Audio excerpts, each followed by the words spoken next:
The first mill to be built was High Mill in Skipton Woods in 1785 by the Sidgwick family, not for woolen cloth production but for cotton yarns. It suffered a serious setback almost immediately in that Richard Arkwright claimed that the water-powered looms infringed his patent, but in 1806 this was proved unfounded.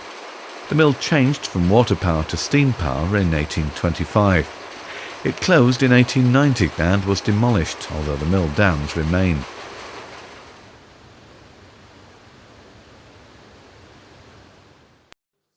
At the start of the 19th century, Skipton's population stood at around 3,000, and a visitor, John Byng, in 1792, found it "this nasty, filthy inhabited town, for I never saw more slatterns or dirtier houses." It seems there had been little investment in the town, once again held back by the Earls of Thanet, who'd inherited the manor through marriage. Noting the prosperity of nearby Ilkley and Harrogate, Dr. Dodgson developed spa baths off Shortbank Road. Although fed by sulphur springs, Skipton Spa never rivalled Ilkley's or Harrogate's for water cures, and the venture failed. Such was the money being exchanged on market days that the Craven Bank was founded in 1791. In those days, banks could produce their own money. Their notes featured the celebrated Craven heifer, the 1.3-ton beast born near Bolton Abbey. It had a number of branches in the district and merged with the Bank of Liverpool in 1918, then with Martin's Bank, and finally, in 1969, was subsumed by Barclays. The success of the Sidgwicks' High Mill made them build the Low Mill by the canal side in 1839. Here weaving and spinning was carried out. The last of the Low Mill was demolished in 1996 for housing. Another mill was built in 1828 when cotton spinner John Dewhurst opened a worsted mill, but this burnt down in 1831, and when he rebuilt it, it was as a cotton mill.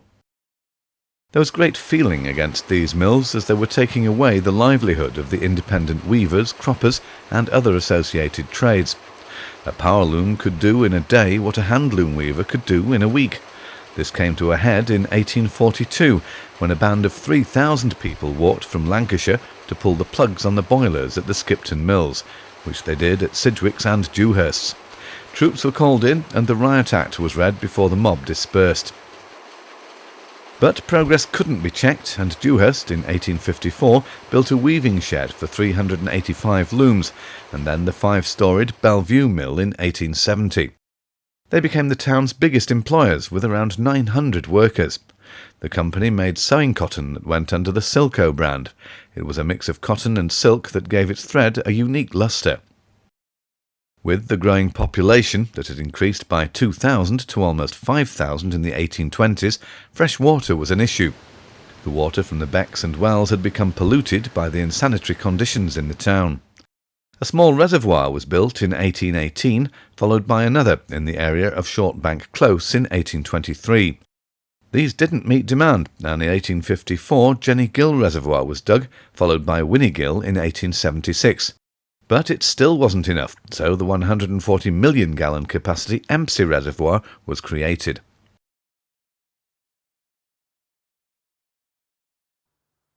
The graveyard up Rakes Road was full too, and Walton Rays became the new cemetery in 1875. There are 2 chapels in it, one was for Church of England and the other nonconformists.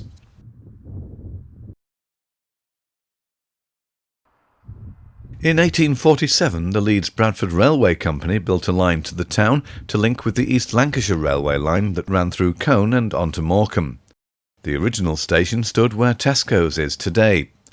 In 1873, the Midland Railway Company had taken over the running of the line and started the construction of a line to Glasgow that would rival the London to Edinburgh East Coast Line. This is the famous Settle-Carlisle line that's been under threat on numerous occasions. To mark its completion in 1875, a new railway station was constructed at Skipton, the one you see today that was restored in 1998. Further lines were built. In 1888, a line from Skipton to Ilkley. Although the line closed in 1965, part was saved by the Yorkshire Dales Railway Museum Trust. It took until 1979 for the section immediately around the terminal at Emsey to open. In 1987 it was extended to Holywell Halt, and 10 years later it eventually reached Bolton Abbey. It's manned by volunteers from the ticket office to the engine driver. Steam trains run every Sunday throughout the year and every day during the summer. Another line was built from Skipton to Grassington in 1902. This only had a short life as it closed in 1929. However, the line is still in existence and is used 3 or 4 times a day for the hauling of stone from Swinden Quarry near Linton. Quarrying here has gone on since 1793. At one time it was all done by hand and the stone used for housing or for lime production to help fertilise land. Today the stone is crushed and is called aggregate and is used for most things around us, including road building material, asphalt, concrete and for land drainage. Demand today is greater than ever and over 2 million tonnes of limestone is extracted here annually. Huge excavators tip the rock onto a conveyor belt to take it to the crushing house. It's then transported by lorry or by train. 700,000 tonnes is transported by rail every year, and this train, being loaded, will transport around 1,800 tonnes to Tarmac's asphalt plants at Leeds, Hull or Dewsbury.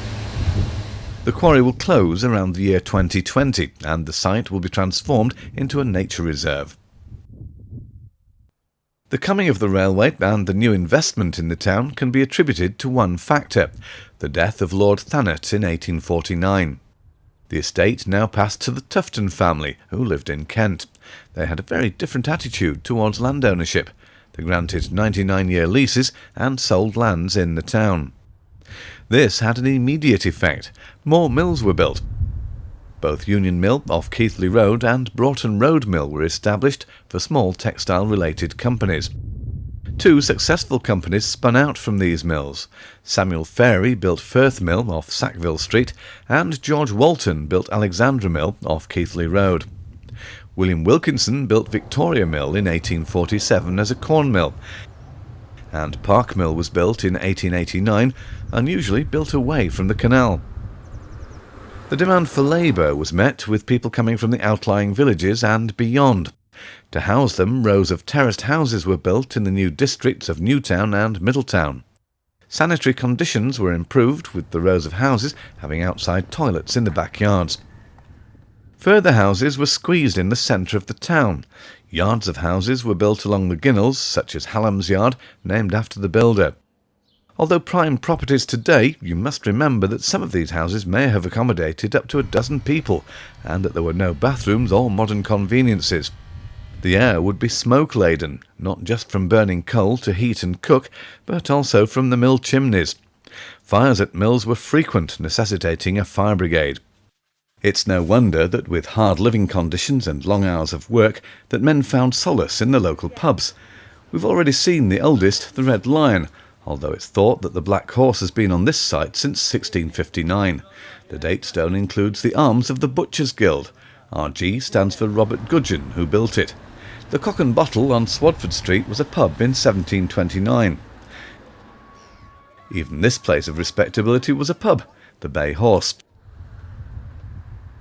And this was the New Ship Inn until 1974.